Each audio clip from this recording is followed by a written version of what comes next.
ایران نے اسرائیل پر ایک اور بڑا حملہ کر دیا ہے۔ تل ابیب اور حیفا پر میزائل اور ڈرون داغے گئے ہیں۔ تازہ حملوں میں مزید 11 اسرائیلی ہلاک ہوئے ہیں۔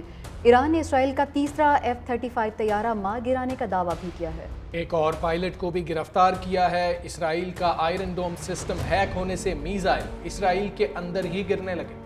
ایران نے اسرائیل کا تیسرا F-35 طیارہ مار گرانے کا دعویٰ بھی کیا ہے۔ ایک اور پائلٹ کو بھی گرفتار کیا ہے۔ اسرائیل کا آئرن ڈوم سسٹم ہیک ہونے سے میزائل اسرائیل کے اندر ہی گرنے لگے۔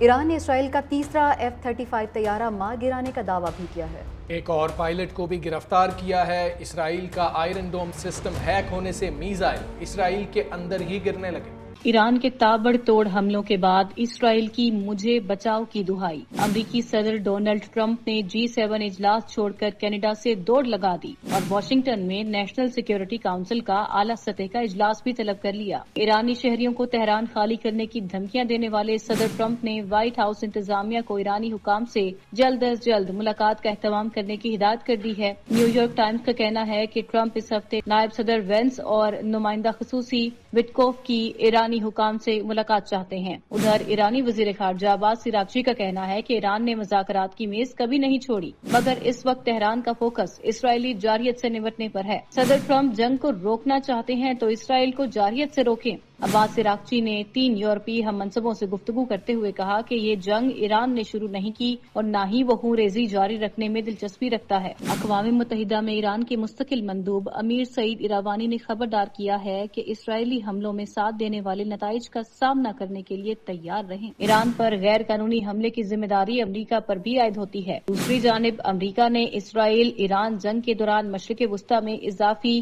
دستے اور ہتھیار تیار رکھنے کا حکم دے دیا ہے۔ امریکہ نے ملٹری ریفیولنگ جہازوں کی بڑی تعداد مشرق وسطی بھیج دی۔ علاقے میں دیکھے گئے امریکی طیارہ بردار بحری جہاز پر 60 جنگی جہاز اور 5000 اہلکار رکھنے کی گنجائش ہے۔ دوسری طرف G7 ممالک اسرائیل کو ایک بار پھر مظلوم بنا کر پیش کرنے کی کوششوں میں مصروف ہیں اور اسرائیل کی بجائے ایران کو عدم استحکام کا ذمہ دار قرار دے رہے ہیں۔ صرف ایک اچھی بات مشترکہ اعلامیے میں یہ کی گئی ہے کہ کشیدگی کم کرنے کے لیے فوری اقدامات کرنا ہوں گے۔ ایران کے تابڑ توڑ حملوں کے بعد اسرائیل کی مجھے بچاؤ کی دہائی۔ امریکی صدر ڈونلڈ ٹرمپ نے G7 اجلاس چھوڑ کر کینیڈا سے دوڑ لگا دی اور واشنگٹن میں نیشنل سیکیورٹی کونسل کا اعلیٰ سطح کا اجلاس بھی طلب کر لیا۔ ایرانی شہریوں کو تہران خالی کرنے کی دھمکیاں دینے والے صدر ٹرمپ نے وائٹ ہاؤس انتظامیہ کو ایرانی حکام سے جلد از جلد ملاقات کا اہتمام کرنے کی ہدایت کر دی ہے۔ نیو یارک ٹائمز کا کہنا ہے کہ ٹرمپ اس ہفتے نائب صدر وینس اور نمائندہ خصوصی وٹکوف کی ایرانی حکام سے ملاقات چاہتے ہیں۔ ادھر ایرانی وزیر خارجہ عباس عراقچی کا کہنا ہے کہ ایران نے مذاکرات کی میز کبھی نہیں چھوڑی،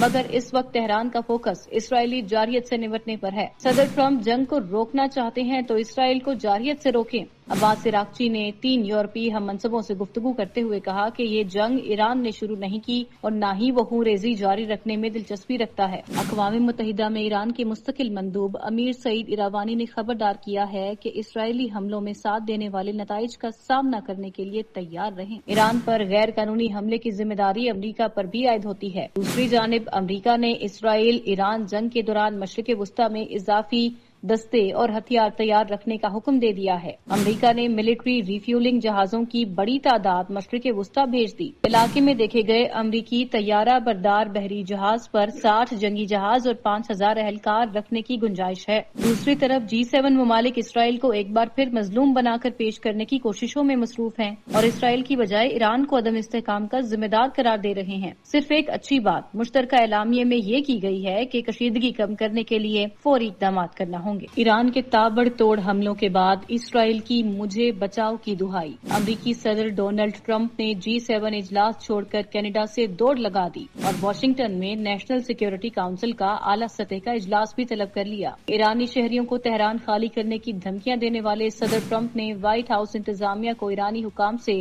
جلد از جلد ملاقات کا اہتمام کرنے کی ہدایت کر دی ہے۔ نیو یارک ٹائمز کا کہنا ہے کہ ٹرمپ اس ہفتے نائب صدر وینس اور نمائندہ خصوصی وٹکوف کی ایرانی حکام سے ملاقات چاہتے ہیں۔ ادھر ایرانی وزیر خارجہ عباس عراقچی کا کہنا ہے کہ ایران نے مذاکرات کی میز کبھی نہیں چھوڑی، مگر اس وقت تہران کا فوکس اسرائیلی جارحیت سے نمٹنے پر ہے۔ صدر ٹرمپ جنگ کو روکنا چاہتے ہیں تو اسرائیل کو جارحیت سے روکیں۔